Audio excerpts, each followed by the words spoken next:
खालिक कायनात अल्लाह रब्बुल इज़्ज़त ने हर जानदार के लिए मौत का वक्त और जगह मुतय्यन कर दी है।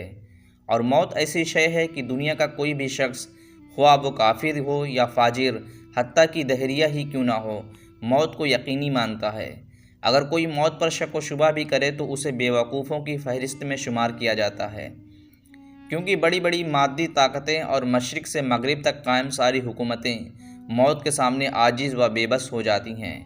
मौत बंदों को हलाक करने वाली, बच्चों को यतीम करने वाली, औरतों को बेवा बनाने वाली, दुनियावी ज़ाहिरी सहारों को ख़त्म करने वाली, दिलों को थर्राने वाली, आँखों को रुलाने वाली, बस्तियों को उजाड़ने वाली, जमातों को मुंतशिर करने वाली, लज्जतों को ख़त्म करने वाली, उम्मीदों पर पानी फेरने वाली, ज़ालिमों को जहन्नम की वादियों में झुलसाने वाली और मुत्तकियों को जन्नत के बाला खानों तक पहुँचाने वाली शय है।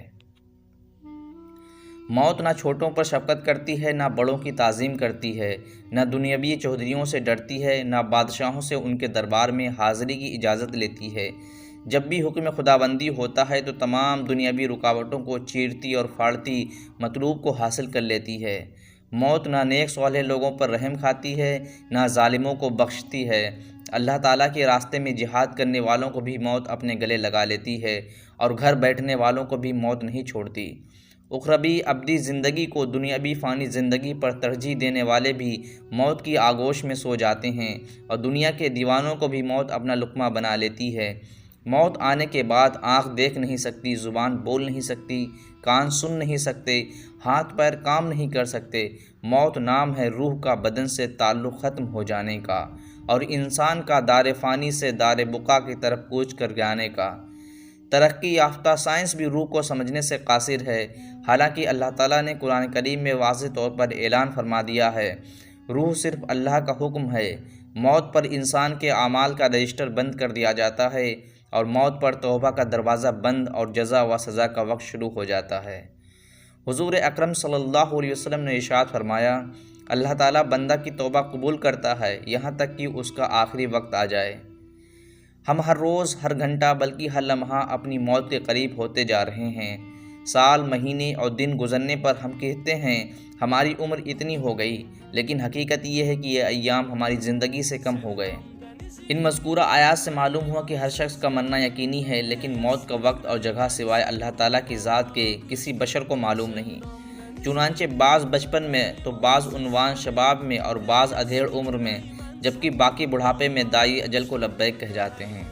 बाज़ सेहतमंद तंदुरुस्त नौजवान सवारी पर सवार होते हैं, लेकिन उन्हें नहीं मालूम कि वो मौत की सवारी पर सवार हो चुके हैं। यही दुनियावी फ़ानी वक्ती ज़िंदगी उखरबी अब्दी ज़िंदगी की तैयारी के लिए पहला और आखिरी मौका है। जैसा कि अल्लाह ताला फरमाता है, यहाँ तक कि जब उनमें से किसी पर मौत की घड़ी आ खड़ी होगी तो वो कहेगा कि अय मेरे परवरदिगार, मुझे वापस भेज दीजिए ताकि जिस दुनिया को मैं छोड़ आया हूँ उसमें जाकर नेक अमाल करूँ। हरगिज़ नहीं, ये तो बस एक बात है जो वो कह रहा है।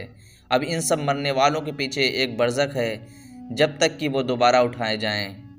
लिहाजा ज़रूरी है कि हम अफसोस करने या खून के आंसू बहाने से कबल इस दुनियावी फ़ानी ज़िंदगी में ही अपने अल्लाह को राज़ी करने की कोशिश करें, ताकि हमारी रूह हमारे बदन से इस हाल में जुदा हो कि हमारा खालिक व मालिक, हमारा राज़िक हमसे राज़ी हो।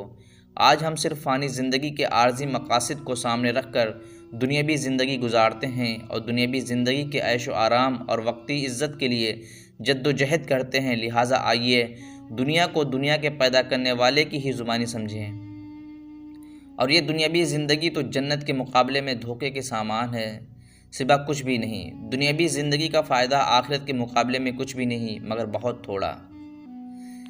इसका मतलब हरगिज़ ये नहीं कि हम दुनियावी ज़िंदगी को नज़रअंदाज करके रहबानियत अख्तियार कर लें, बल्कि मकसद ये है कि अल्लाह के खौफ के साथ दुनियावी फ़ानी ज़िंदगी गुजारें और उखरबी ज़िंदगी की कामयाबी को हर हाल में तरजीह दें।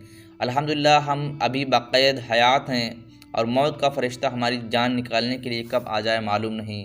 हुज़ूर अकरम सल्लल्लाहु अलैहि वसल्लम ने फरमाया, 5 उमूर से कबल 5 उमूर से फ़ायदा उठाया जाए। बुढ़ापा आने से कबल जवानी से, मरने से कबल ज़िंदगी से, काम आने से कबल खाली वक्त से, गुर्बत आने से कबल माल से, बीमारी से कबल सेहत से। लिहाजा हमें तौबा करके नेक आमाल की तरफ सबकत करनी चाहिए। अल्लाह ताला फरमाता है, और ऐ मोमिनो, तुम सब अल्लाह के सामने तौबा करो ताकि तुम कामयाब हो जाओ। कह दो कि ऐ मेरे वो बंदों जिन्होंने अपनी जानों पर ज़्यादती कर रखी है, यानी कि गुनाह पर गुनाह कर रखे हैं, अल्लाह की रहमत से मायूस ना हों। यकीन जानो अल्लाह सारे के सारे गुनाह माफ़ कर देता है। यकीनन वो बहुत बख्शने वाला बड़ा मेहरबान है। क़यामत के दिन किसी इंसान का कदम अल्लाह ताला के सामने से हट नहीं सकता, यहाँ तक कि वो 5 सवालात का जवाब दे दे। ज़िंदगी कहाँ गुजारी, जवानी कहाँ लगाई, माल कहाँ से कमाया, यानी हुसूल माल के असबाब के हलाल थे या हराम, माल कहाँ खर्च किया, यानी माल से मुतालिक अल्लाह ताला और उसके बंदों के हुकूक अदा किए या नहीं, इल्म पर कितना अमल किया। हुजूर सल्लल्लाहु अलैहि वसल्लम ने फरमाया, लज्जतों को ख़त्म करने वाली मौत को कसरत से याद किया करो। मौत को याद करने के चंद असबाब यानी वो आमाल जिनसे मौत याद आती है वो ये हैं। वक्तन फ़वक्तन कब्रिस्तान जाना। हुजूर अकरम सल्लल्लाहु अलैहि वसल्लम ने इरशाद फरमाया, कब्रों की ज़ियारत किया करो, इससे तुम्हें आखिरत याद रहेगी। मुर्दों को गुस्ल देना या उनके गुस्ल के वक्त हाजिर रहना। अगर मौका मैसर हो तो इंतकाल करने वाले शख्स के आखिरी लम्हात देखना और उनको कलमा शहादत की तलकीन करना। जनाजा में शिरकत करना, बीमारों और बूढ़ों से मुलाकात करना, आंधी तूफ़ान और ज़लज़ले के वक्त इंसानों की कमज़ोरी और अल्लाह ताला की ताकत का एतराफ़ करना। पहली उम्मतों के वाक़यात पढ़ना। मौत को कसरत से याद करने वालों को अल्लाह की जानिब से मज़कूरा आमाल की तौफ़ीक होती है। गुनाहों से तौबा नसीब होती है, गुनाहों से हिफाजत होती है, सख्त दिल नरम हो जाता है और वक्तन फ़वक्तन आँखों से आंसू बह जाते हैं। दिल क़नाअत पसंद बन जाता है, इबादत में नशात पैदा होती है, बहुत सारी दुश्वारियाँ आसान हो जाती हैं, लंबी लंबी उम्मीदें और उमंगें कम हो जाती हैं, तवाज़ो और इनकिसारी पैदा होती है जिससे इंसान दूसरों पर जुल्म करने और कुब्र करने से महफूज रहता है। उखरवी ज़िंदगी याद रहती है जिससे अल्लाह ताला का खौफ पैदा होता है। अल्लाह ताला हम सबको मरने से कब्ल मरने की तैयारी करने की तौफ़ीक अता फ़रमाए और हमें दोनों जहां की कामयाबी व कामरानी से नवाजे। आमीन।